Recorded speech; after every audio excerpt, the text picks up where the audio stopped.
आजादी जमहूर के मतवालों ने हर सरेदार बगावत के हैं नगमे गाए।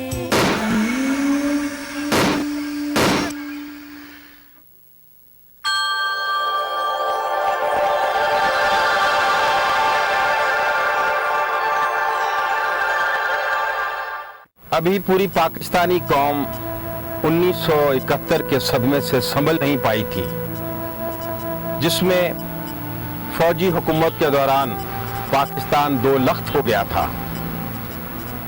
कि सिर्फ 6 साल के अरसे के बाद ही उसे एक नए ताला आजमा फौजी जर्नैल की मुहिम जोई का निशाना बनना पड़ा। जनरल ज़िया ने इंतखाबी धांधली की बुनियाद पर उस वक्त जमहूरियत की बिसात ही लपेट दी जब पीपल्स पार्टी और पीएनए के दरमियान समझौता तय पा चुका था, जिसमें पीएनए के तमाम मुतालबात मान लिए गए थे, जिसमें असरे नौ इंतखाबात का इनकाद और गैर जानबदार इलेक्शन कमीशन के तकर्रर का मुतालबा था। जनरल ज़िया का मार्शल लॉ एक ऐसे वक्त में नाफिज हुआ जब पाकिस्तानी कौम जमहूरी अमल के जरिए अपनी निशाते सानिया के दौर में दाखिल हो रही थी। अगरचे जनरल ज़िया ने अपने पेशरो फौजी हुक्मरानों की तरह जमहूरियत की बहाली और 90 दिन के अंदर इंतखाबात कराने का वादा किया, लेकिन ये वादा उनके पूरे 11 साला दौर में पूरा ना हो सका। क्या जनरल ज़िया का ये इकदाम उनका और उनके साथियों का ज़ाती इकदाम था, या इसमें कुछ बैरूनी ताकतें भी मुलव्वस थीं, जिनके बारे में आमतौर पर कहा जाता है कि वो पाकिस्तान समेत तीसरी दुनिया के तमाम ममालिक में फौजी हुकूमतें कायम करने का बाइस बनती हैं। इन ताकतों की तरफ कौमी असम्बली में तकरीर करते हुए जनाब भुट्टो ने 28 अप्रैल 1977 में वाज़े इशारा भी किया। पाकिस्तानी अफवाज के commander in chief general Mohammad Ziaul Haq ने 5 जुलाई 1977 को मुंतखब हुकूमत का तख्ता उलटते वक्त सबसे बड़ा जवाब ये पेश किया था कि पीपल्स पार्टी और पीएनए के दरमियान बदएतमादी इस कदर बढ़ गई थी कि किसी मुआहदे के कामयाब होने की तवक्को न थी। यूं मुल्क खाना जंगी के दहाने पर पहुंच चुका था, लिहाजा मुल्की अफवाज के पास मार्शल लॉ लगाने के अलावा कोई चारा न था। जबकि पीएनए के सफ़े अव्वल के लीडर और जनाब भुट्टो के सबसे बड़े सियासी हरीफ retired air marshal Asghar Khan अपनी किताब में यूं लिखते हैं, हुकूमत से हमारे मुज़ाकरात शुरू होते ही तहरीक का जोशो खरोश मान पड़ गया। इज्तिमाई जुलूस और मुजाहरे अगरचे अब भी जारी थे, लेकिन कौमी इत्तेहाद के लीडरों की जेल से रहाई और मुजाहरों में उनकी अदम शिरकत से तहरीक की शिद्दत खत्म हो गई थी। उस वक्त की सेक्रेटरी दाखिला जनाब एम.ए. के चौधरी लिखते हैं, अव्वलन ये बात कतई दुरुस्त नहीं कि पीपल्स पार्टी और पीएनए के दरमियान समझौते का इम्कान नहीं था। तवील मुज़ाकरात के बाद मुकम्मल समझौता हो चुका था, इलेक्शन का प्रोग्राम तय हो गया था और मुआहदे की दस्तावेज पर दस्तखत होना बाकी रह गए थे। पीएनए की तहरीक पर जो हंगामे हो रहे थे वो तो मुज़ाकरात के शुरू होते ही बंद हो गए थे। जिंदगी मामूल पर आ चुकी थी, लिहाजा हालात की इस कदर बेहतर सूरत में मार्शल लॉ लगाने का कोई जवाब न था। यूनानी तारीखदान ग्रोटे ने अपनी एक किताब में लिखा है, इक़्तिदार के गासिब लोगों से गलत बयानी करके उनको आर्जी जंगबंदी पर राजी कर लेते हैं, फिर ताकत के इस्तेमाल का दौर आता है जिसके दौरान वो अपना इख्तियार जबर के जरिए मुस्तहकम कर लेते हैं। जनरल ज़ियाउल हक कमांडर इन चीफ के ओहदे के लिए जूनियर फौजी ऑफिसर थे, क्योंकि उनसे कई सीनियर फौजी अफसरान मौजूद थे। लिहाजा किसी को भी तवक्को नहीं थी कि जनरल टिक्का खान के बाद जनरल ज़िया पाकिस्तानी फौज के कमांडर इन चीफ बन जाएंगे, क्योंकि 65 और 71 की पाक भारत जंगों में भी उनकी कारकर्दगी के बारे में कोई काबिल जिक्र बात सामने न आई थी। अलबत्ता 70 की दिहाई के आगाज में जब वो ब्रिगेडियर थे, उन्होंने उर्दन के शाह हुसैन के खिलाफ फलस्तीनियों की बगावत को कुचलने में खुसूसी महारत का सबूत दिया था, जिसमें बहुत से फलस्तीनी हुर्रियत पसंद शहीद हो गए थे। फलस्तीनी अवाम इस वाक़े को ब्लैक सितंबर के नाम से याद करते हैं। जनरल जिया की बतौर कमांडर इन चीफ तैनाती के बारे में मौलाना कौसर नियाजी कहते हैं, जनरल टिक्का खान अभी फौज के सरबराह थे। ये उनकी रिटायरमेंट से 5-6 माह पहले की बात है। कर्नल ब्लाटी नामी एक शख्स अमरीकी सफारतखाने में मिलिट्री अताशी के ओहदे पर फाइज था। वो इंतहाई अहम और बाखबर शख्स था। पेशावर में एक फौजी अफसर के साथ गोल्फ खेलते हुए उसने इंकशाफ किया कि तुम्हारे आइंदा chief of staff general Ziaul हक होंगे। उस वक्त इस ओहदे के लिए 3 नाम सरे फहरिस्त थे, जनरल शरीफ, जनरल मजीद मलिक और जनरल इज्जत बख्श अवान। जनरल जियाउल हक का नाम किसी के सानो गुमान में भी न था। चुनाचे जब कर्नल ब्लाटी ने उस फौजी अफसर के सामने, जिसका ताल्लुक पाक फिजाइयत से था, जनरल जियाउल हक का जिक्र किया तो लामहाला उसे बेहद ताज्जुब हुआ। उसने एयर मार्शल जुल्फकार अली खान को यह बात बता दी, लेकिन वो हंसकर टाल गए और उसे कोई खास अहमियत न दी। 6 माह बाद वही नाम जो कर्नल ब्लाटी ने बताया था, पाकिस्तानी आर्मी चीफ के तौर पर सारी दुनिया के सामने आया और जनरल जियाउल हक आपने से कई सीनियर जर्नैलों को सुपरसीड करके पाकिस्तानी फौज के सरबराह बन गए।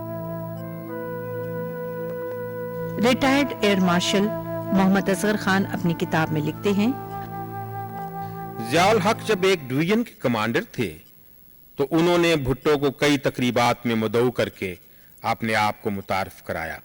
इन मौकों पर उन्होंने भुट्टो की तारीफ व तौसीफ का कोई मौका हाथ से न जाने दिया।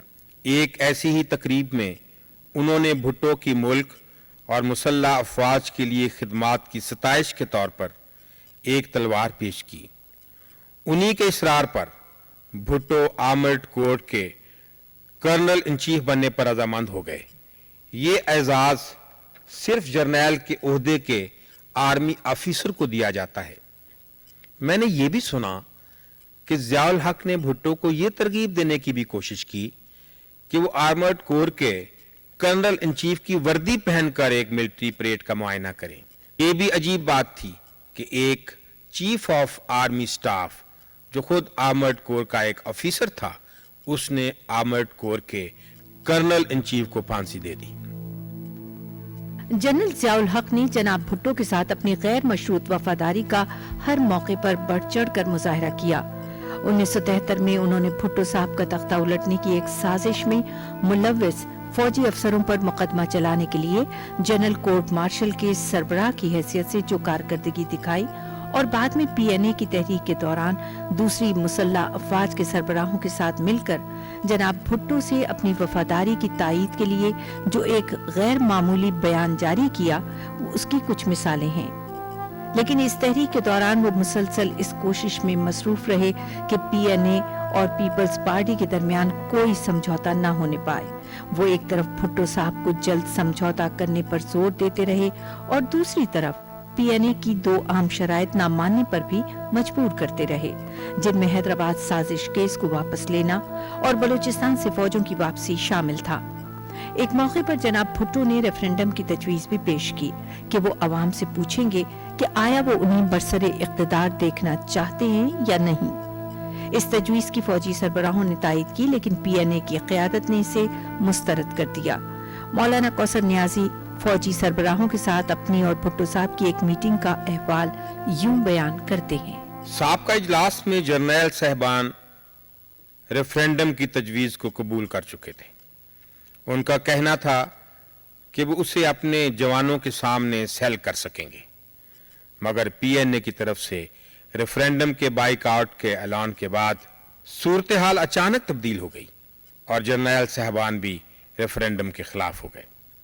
जनरल जिया ने कहा, सर रेफरेंडम की तजवीज तो नहीं चलेगी, हमारे जवान भी इससे मुतमिन नहीं हुए और इधर अपोजिशन ने भी इसे मुस्तरद कर दिया है।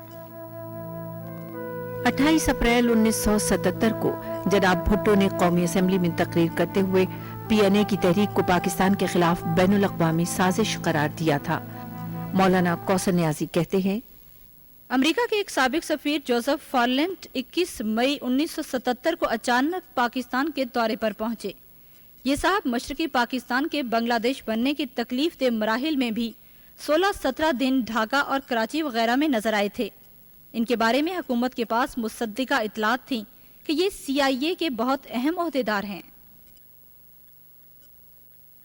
साबिक IG डायरेक्टर FIA और सेक्रेटरी दाखिला जनाब M.K. चौधरी लिखते हैं, जिस वक्त PNA मुल्क में हंगामा आराई में मसरूफ थी, इस दौरान अमरीकी सफीर मकीम पाकिस्तान का तबादला हो गया। जनरल ज़ियाउल हक commander in chief Pakistan army ने एक शानदार अलविदाइया सफीर के लिए अपने घर पर दिया। मैं उस वक्त इस्लामाबाद में बतौर सेक्रेटरी दाखिला हुकूमत पाकिस्तान तैनात था और मुझे भी इस अलविदाइया में शिरकत का दावतनामा मिला। मुझे कुछ ऐसा महसूस हुआ कि ये दावत कुछ ज्यादा ही पुरतकल्लफ और एहतमाम में बड़ी रौनक थी। फौज के सरबराह अमूमन ऐसी दावतें नहीं करते, बल्कि वो सफीरों की तरफ से दी गई दावतों पर भी कम ही जाते हैं। मेरा माथा ठनका। अगले दिन मैंने वजीर आजम से ज़िमनन जिक्र किया। भुट्टो जो नहायत ज़ीरक इंसान थे, मेरा मतलब समझ गए और खामोश हो गए। जब वो सुप्रीम कोर्ट में अपने खिलाफ कत्ल के मुकदमे में बयान दे रहे थे तो उन्होंने इस बात का भी जिक्र किया कि मेरे सेक्रेटरी वजारत दाखिला ने मुझे इस वाक़े से आगाह किया था और एक तरह से आने वाले हालात की तरफ इशारा भी किया। जब PNA की तहरीक जोरों पर थी तो कायम मकाम अमरीकी सफीर की टेलीफोन पर एक और सफारतकार से गुफ्तगू पाकिस्तानी इंटेलिजेंस के महकमे ने टेप कर ली और वजीर आजम को सुनाई। गुफ्तगू में टेप का मिसरा था, भुट्टो खत्म हो गया और खेल भी खत्म हो गया। अंग्रेजी में अल्फाज थे, Bhutto is over, the party is over. जनाब जुल्फ़िकार अली भुट्टो ने सुप्रीम कोर्ट में इस साजिश को यूं बेनकाब किया। मुद्दा अलैह जनरल ज़ियाउल हक की तरफ से समझौते की राह में खड़ी की गई रुकावटों के बावजूद पीपल्स पार्टी और PNA के वफ्द के दरमियान कौमी बहरान के बारे में समझौता तय पा गया था। 19 अप्रैल 1977 ही को मुद्दा अलैह जनरल ज़ियाउल हक ने लाहौर में मुझसे कहा कि अगर फौज को वापस बैरकों में बुला लिया गया और वली खान के खिलाफ हैदराबाद की खुसूसी अदालत को कार्रवाई जारी रखने की इजाजत ना दी गई तो फौज समझौते को कबूल नहीं करेगी।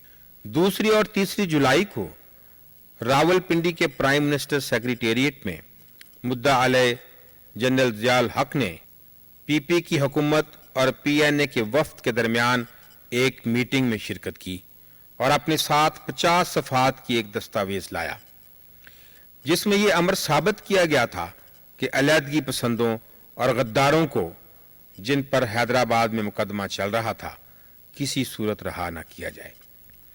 एक मौका पर नवाबजादा नसरुल्लाह खान ने मुदाखलत भी की और कहा था कि सियासी लीडरों और सियासी मसाइल पर लेक्चर देना मुद्दा अलैह का काम नहीं। दूसरी तरफ मुद्दा अलैह जनरल ज़ियाउल हक ने ये कहकर हुकूमत को मखमसे में डालने की कोशिश की कि अगर PP की हुकूमत और PNA के दरमियान समझौता न हुआ तो सूरत हाल काबू से बाहर हो जाएगी और फौज में भी जबरदस्त फूट पड़ जाएगी। चित भी मेरा, पट भी मेरा। इस सूरत हाल में मुद्दा अलैह हुकूमत और PNA के दरमियान मुज़ाकरात की कामयाबी में ताख़ीर का जिम्मेदार था। दर हकीकत मुद्दा अलैह सूरत हाल को संगीन बनाने के लिए चाल चल रहा था। कुछ रिपोर्टों के मुताबिक मुद्दा अलैह जनरल ज़ियाउल हक ने जानबूझकर हंगामों को हवा दी और चोरी छुपे ऑपरेशन पहिया जाम में मदद दी। इन रिपोर्टों की फॉर ईस्टर्न इकोनॉमिक रिव्यू जैसे गैर मुल्की जरायद ने तौसीक की है।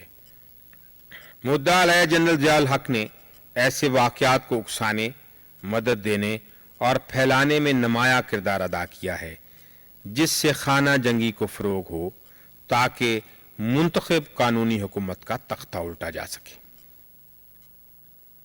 جنرل ضیاء الحق اور دوسرے فوجی سربراہوں کی مذاکراتی ٹیم سے ملاقات کے بارے میں پروفیسر غفور احمد لکھتے ہیں، مذاکرات کے اس آخری مرحلے میں افواج پاکستان کے اعلیٰ ترین حکام کا مذاکراتی ٹیم کے سامنے اپنا موقف بیان کرنے اور ملک کے وسیع تر مفاد میں اتحاد کے افراد کو اپنے ماہرانہ رائے دینے سے واضح ہو گیا کہ فوج حالات کا گہری نظر سے مسلسل جائزہ لے رہی ہے اور ملک کی سرحدوں کے دفاع کے اصل مقصد کے ساتھ اندرون ملک سیاسی حالات کو بہتر بنانے میں بھی اپنا کردار ادا کر رہی ہے۔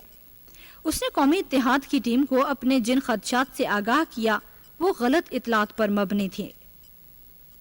4 جولائی کو کابینہ کے اجلاس کے بعد جنرل ضیاء کے بدلے ہوئے رویے کے بارے میں مولانا کوثر نیازی لکھتے ہیں، 4 جولائی کی شام کابینہ کا اجلاس تھا جس میں اتحاد کے پیش کردہ نکات زیر بحث آئے۔ جنرل ضیاء الحق بھی اجلاس میں موجود تھے۔ بھٹو سنجیدہ تھے۔ اجلاس ختم ہوا، ہم 2-4 لوگ کیبنٹ روم کے باہر کھڑے ہو کر گفتگو کرنے لگے۔ مسٹر بھٹو اپنے کمرے میں جا چکے تھے اور جنرل ضیاء الحق ان کے ہمراہ تھے۔ وہ تقریباً 10 منٹ تک مسٹر بھٹو کے ساتھ رہے۔ میرا خیال ہے مسٹر بھٹو اپنے کمرے میں جنرل صاحب سے امریکی سفیر کی اطلاع کے حوالے سے بات کر رہے تھے۔ جنرل ضیاء الحق کمرے سے باہر نکلے تو ان کے چہرے کا رنگ بدلا ہوا تھا، وہ بے حد عجلت میں نظر آتے تھے۔ ان کی عادت تھی کہ کسی سے ہاتھ ملاتے وقت ایک ہاتھ سے مقابل فریق کا ہاتھ کلائی سے پکڑ کر بڑی گرم جوشی سے مصافحہ کرتے تھے اور کافی دیر ہاتھ تھامے رکھتے تھے۔ اس رات یوں لگا جیسے وہ ہاتھ ملا نہ رہے ہوں، ہاتھ چھڑا رہے ہوں، صرف چند انگلیاں ہاتھ سے مس کر کے یہ جا وہ جا۔ میں سخت متعجب ہوا مگر سمجھ گیا کہ دال میں کچھ کالا ہے۔ جس رات جنرل ضیاء نے ملک میں مارشل لاء نافذ کیا، اسی رات یعنی 4 جولائی کو امریکہ کے قومی دن کے موقع پر جنرل ضیاء نے امریکی سفیر کے عشائیے میں شرکت کی، جو حکومت کی اس پالیسی کی صریحاً خلاف ورزی تھی جس کے تحت کوئی سرکاری یا فوجی افسر حکومت کی پیش کی اجازت کے بغیر کسی غیر ملکی سفارتکار سے ملاقات نہیں کر سکتا تھا۔ 4 جولائی کی رات بھٹو نے اپنے اعلیٰ مشیروں سے ایک میٹنگ کی جس میں ضیاء الحق بھی شامل تھے۔ سیاسی صورتحال پر بحث ہوئی۔ بھٹو نے انہیں مطلع کیا کہ انہوں نے قومی اتحاد کے لیڈروں کے ساتھ اپنے اختلافات ختم کرنے کا فیصلہ کر لیا ہے اور وہ اگلے دن قومی اتحاد کے ساتھ تعطل کو ختم کرنے کے لیے پھر مذاکرات کریں گے۔ حکومت اور قومی اتحاد کے درمیان مذاکرات کامیاب ہونے کی صورت میں ضیاء الحق خوف زدہ تھے۔ انہوں نے فیصلہ کیا کہ ایسی صورتحال پیدا ہونے سے قبل ہی کارروائی مکمل کر لی جائے۔ حکومت کا تختہ الٹنے کا منصوبہ تو کچھ عرصے قبل ہی تیار کر لیا گیا تھا، اس پر فوراً عمل درآمد کیا گیا۔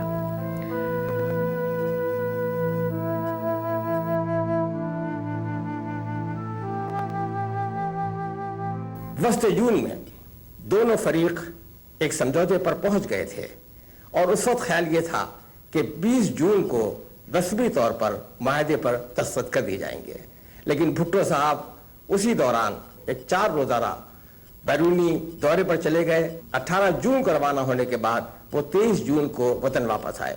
ان کے آنے کے بعد مذاکرات پھر شروع ہوئے۔ مجھے یاد ہے کہ 1 جولائی اور 2 جولائی کو پورا وقت ہمارا وزیر اعظم ہاؤس میں گزرا۔ 2 جولائی کو نماز فجر بھی ہم نے وزیر اعظم ہاؤس میں ادا کی تھی۔ اس وقت معاہدہ طے پا چکا تھا۔ وہ مسودہ معاہدہ پاکستان قومی اتحاد کی مرکزی کونسل نے طے کیا تھا۔ وہ ساری باتیں بھٹو صاحب نے تسلیم کر لی تھی، ان کو مان لیا تھا، لیکن بھٹو صاحب نے بعض معمولی ترامیم کرنا چاہیے۔ 4 اور 5 جولائی کی درمیانی شب میں راولپنڈی میں پاکستان قومی اتحاد کی مرکزی کونسل کا اجلاس ہو رہا تھا۔